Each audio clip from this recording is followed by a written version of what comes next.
আপনারা দেখছেন একুশে টেলিভিশন।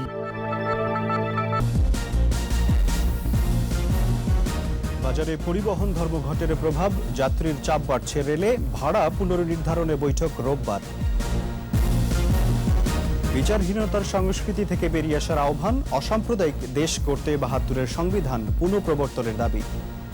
শুনছিলেন ফার্স্ট সিকিউরিটি ইসলামী ব্যাংক লিমিটেড সংবাদ শিরোনাম। আমন্ত্রণ রাতের ২১-এর সংবাদে, সাথে আছি রাজিউর রহমান।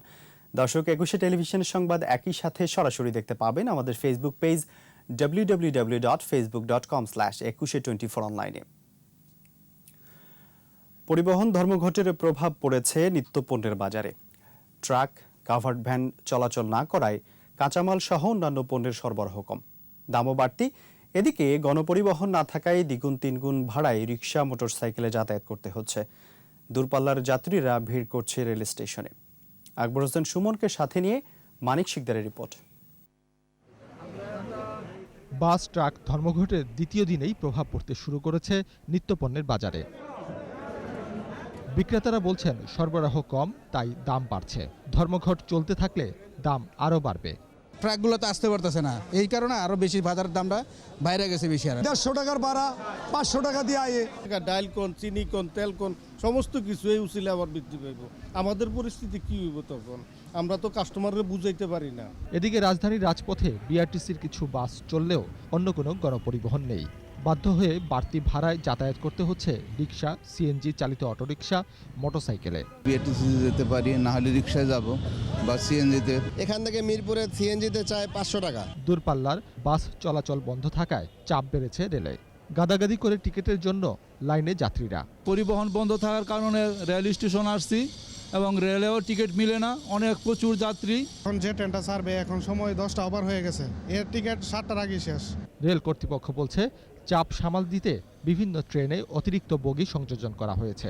অতিরিক্ত 22টি বসতি করেছে যেন যাত্রীদের এই দুর্ভোগ কিছুটা হলেও লাঘব হয়। এদিকে সংবাদ সম্মেলনে ধর্মঘটের নামে নৈরাজ্য বন্ধের আহ্বান জানিয়েছে যাত্রী কল্যাণ সমিতি।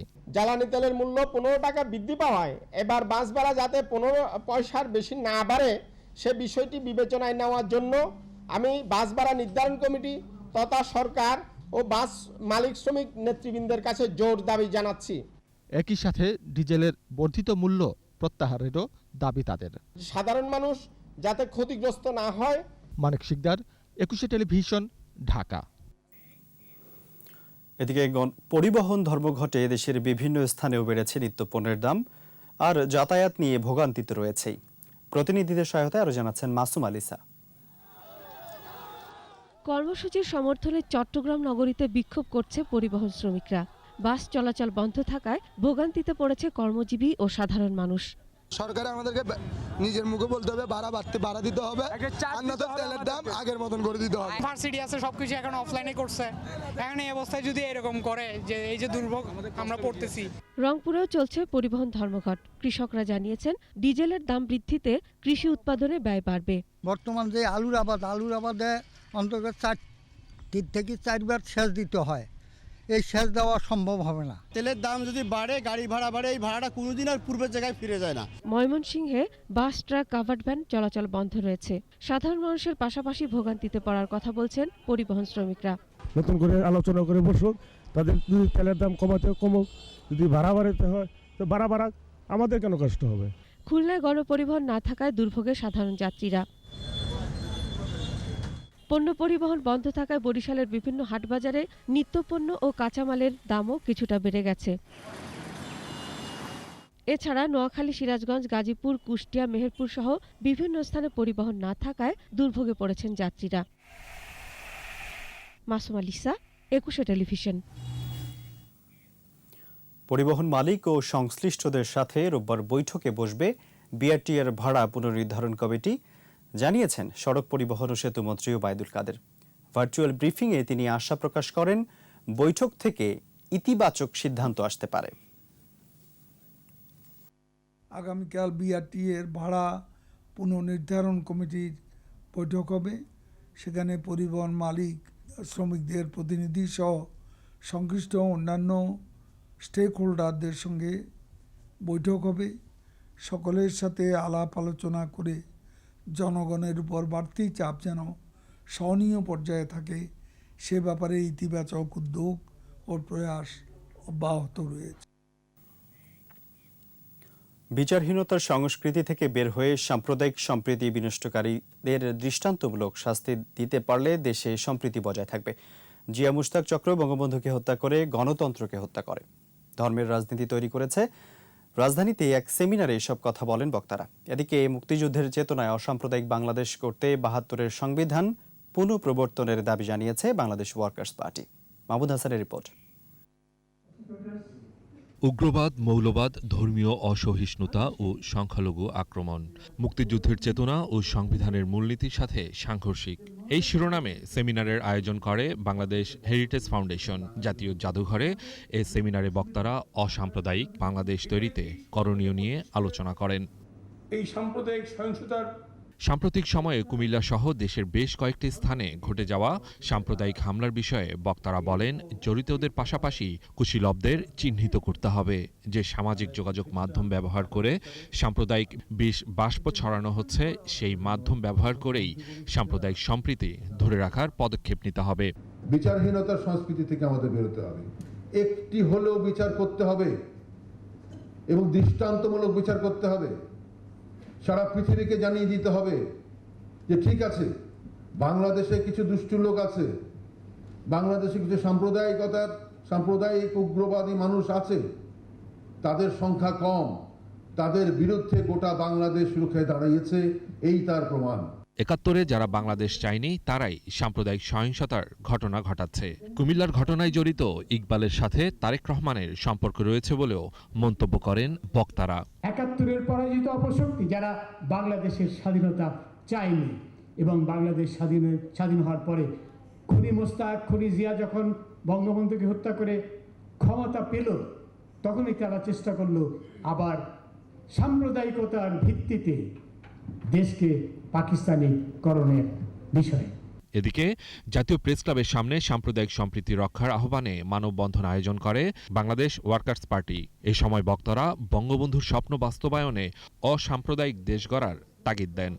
সাম্প্রদায়িকতার ফলাফল কি হতে পারে? একটা রাষ্ট্র ধ্বংস হয়ে যেতে পারে। উন্নয়নের ধারা ব্যাহত করতে সাম্প্রদায়িক শক্তি তৎপর উল্লেখ করে সতর্ক থাকার আহ্বান জানান বক্তারা। মাহমুদ হাসান, ২১ টেলিভিশন, ঢাকা। জলবায়ু সম্মেলন প্রসঙ্গ। জলবায়ু পরিবর্তনের প্রভাব মোকাবেলায় অর্থায়ন বরাদ্দে বড় ধরনের অসঙ্গতি রয়েছে, এমনটা মনে করছেন বিশেষজ্ঞরা। গ্লাসগোতে COP26 সম্মেলনে ১৩০ লাখ কোটি ডলারের প্রতিশ্রুতি দেয়া হলেও বাংলাদেশের মতো ক্ষতিগ্রস্ত ও ঝুঁকিতে থাকা দেশগুলো বাস্তবে কতখানি পাবে, এমন প্রশ্ন অনেকের। জাতিসংঘের পরিবেশ বিষয়ক কর্মসূচি UNEP বলছে, ক্ষতিগ্রস্ত দেশগুলোর বর্তমানের তুলনায় আরও অন্তত ৫ থেকে ১০ গুণ বেশি সহায়তা প্রয়োজন। দুলি মল্লিকের রিপোর্ট। বছরের পর বছর এভাবে বন্যায় ভাসে বাংলাদেশের উপকূলীয় বিস্তীর্ণ এলাকা। ঘরবাড়ি, ফসলের জমি সব হারিয়ে নিঃস্ব হওয়া মানুষের সংখ্যা বেড়েই চলেছে। শুধু তাই নয়, বাড়ছে লবণাক্ততা, উধাও হচ্ছে সুপেয় পানির উৎস। বাংলাদেশ সয়েল রিসোর্স ডেভেলপমেন্ট ইনস্টিটিউটের তথ্য মতে গেল ৩৫ বছরে দেশের উপকূলে লবণাক্ত জমির পরিমাণ বেড়েছে ২৬%। সাতক্ষীরার প্রতাপনগরের ষাটোর্ধ্ব আব্দুস সামাদ এবছর বন্যায় সব হারিয়েছেন। সচ্ছল কৃষক থেকে আজ তিনি নিঃস্ব। আর একই জেলার গাবুরা গ্রামের নাজমা খাতুনের মতো আরও অনেকের দৈনন্দিন জীবনের যুদ্ধ হয়ে দাঁড়িয়েছে পরিবারের জন্য বিশুদ্ধ পানি নিশ্চিত করা। ৬ মাস ৭ মাস মনে করো বৃষ্টির পানি ধরে রান্না খাওয়া সব এই পানি দিয়ে চলে, আর বাকি যে ৪-৫ মাস, এই ৪-৫ মাস ওই পুকুরের পানি। জলবায়ু পরিবর্তনে এমন ক্ষতিকর প্রভাব কাটিয়ে বেঁচে থাকার জন্য যখন বাংলার উপকূলের লাখো মানুষ নিত্য লড়াইয়ে, তখন তহবিলের বড় অংশ পাচ্ছে কয়লা ব্যবহারকারী দেশগুলো। শর্ত দেওয়া হয় এই তহবিল নবায়নযোগ্য শক্তির সক্ষমতা তৈরিতে ব্যবহারের। এবারও COP26 সম্মেলনে প্রতিশ্রুত অর্থের বড় অংশ তাই যাবে ইন্দোনেশিয়া, ভারত, দক্ষিণ আফ্রিকা ও ফিলিপাইনের মতো দেশগুলোতে তাদের চলমান ক্লিন এনার্জির পাইলট প্রজেক্টে। To invest that capital in our low carbon future. এ অবস্থায় বাংলাদেশের মতো ক্ষতিগ্রস্ত দেশগুলো কতখানি অর্থ বরাদ্দ পাবে এমন প্রশ্নের স্পষ্ট উত্তর মিলেছে জাতিসংঘের পরিবেশ বিষয়ক কর্মসূচির বার্তায়। তারা বলছে টিকে থাকার জন্য এসব দেশকে বর্তমানের চেয়ে বেশি বরাদ্দ দেওয়া জরুরি। Estimated adaptation costs in developing countries are 5 to 10 times greater than the current public adaptation finance flows. The evidence indicates that this gap is widening, frankly, in wealthy countries who are increasingly finding themselves under the gathering storm. প্রতি বছর জলবায়ু তহবিলে ধনী দেশগুলোর $10,000 কোটি দেওয়ার কথা থাকলেও এ পর্যন্ত তা কখনোই পূরণ হয়নি। দুলি মল্লিক, 21 টেলিভিশন। ইউনিয়ন পরিষদের নির্বাচনী পরিবেশের কারণে করোনা সংক্রমণ যাতে বেড়ে না যায় সেজন্য সবাইকে সচেতন থাকার আহ্বান জানিয়েছেন স্বাস্থ্যমন্ত্রী জাহিদ মালেক। মানিকগঞ্জ সদরে উপজেলা আওয়ামী লীগের বিশেষ বর্ধিত সভায় স্বাস্থ্যমন্ত্রী বলেন, নির্বাচনের সময় স্বাস্থ্যবিধি মেনে সবাইকে কাজ করতে হবে। করোনা নিয়ন্ত্রণে না থাকলে দেশে সবকিছু ব্যাহত হয় বলে মন্তব্য করেন মন্ত্রী।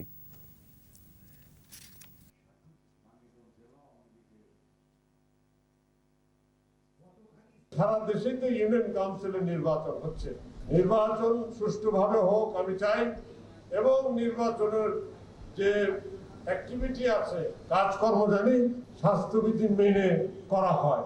করোনা নিয়ন্ত্রণে না থাকলে দেশের সবকিছু ব্যাহত হয়।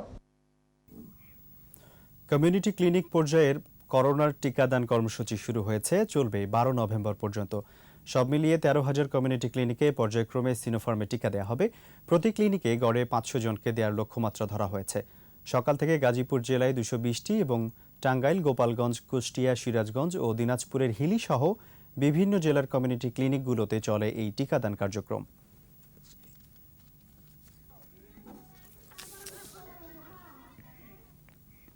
এবার প্রবাসী খবর।